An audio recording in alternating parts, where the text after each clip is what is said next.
A lot of interesting announcements came out from Marvel's recent panel at San Diego Comic-Con, with Spider-Man Freshman Year seeming like something completely different than what was expected and something I'll be making a video on soon. Marvel also announced their upcoming plans for Phases 5 and 6 of the MCU. Probably the biggest announcement to come from this panel was the upcoming Avengers movies releasing in 2025, just months apart: Avengers Kang Dynasty and Secret Wars. Secret Wars was rumored for a while and Kang was expected given Loki and the upcoming Ant-Man film, but it appears that these films will be a two-parter, with the Kang Dynasty being the beginning of the Secret Wars and the Secret Wars film itself being the Battle World. With this announcement, the discussion of which characters could appear in the film was mentioned, and according to one insider, Tobey and Andrew will be returning for the film along with Patrick Stewart. Of course, these actors reprised their roles recently and served as the introduction to the multiverse saga, which Marvel is calling their upcoming phases, and if they are to return again, then Secret Wars would be the perfect opportunity. In the comics, Kang does pin the Avengers against their alternate counterparts and also works with Dr. Doom, who is a predominant part of the Secret Wars story. So to say the two previous Spider-Man and Stewart will be returning wouldn't be a stretch, and something that should be expected with Marvel's new saga name. I think once these films do come around and we do get the Battle World, then it's likely that we could see a Battle World that stretches across all Marvel films, even predating the MCU, which would make sense for these rumored characters to appear, and with this there's even the potential for other non-MCU Marvel characters to appear. The interesting thing about Tobey returning for Secret Wars is that Secret Wars issue 8 was the introduction of the black suit for Spider-Man, and if Marvel wants to follow this iconic moment from the comics, then one of the other Spider-Man getting the symbiote in this film would be interesting given Tobey's prior experience with the suit. It's also likely that the symbiote will appear in MCU Spider-Man 4, something that's supposed to be slated before Secret Wars, so it's also possible that Tom will have the symbiote before these films, or maybe the Kang Dynasty ends on a cliffhanger with him getting the costume. I think Patrick Stewart returning also makes sense for this film, as I don't think Marvel would make him appear in Doctor Strange and that would be the end of it. This could also be a good way to bring the X-Men into the MCU if the studio doesn't want to recast, and it's also strange to me that there's been no X-Men announcements so far.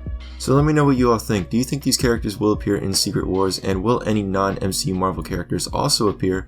Let me know in the comments below. Thanks for watching, be sure to subscribe, follow my social medias, hit that like button, and I will see you guys again in my next video.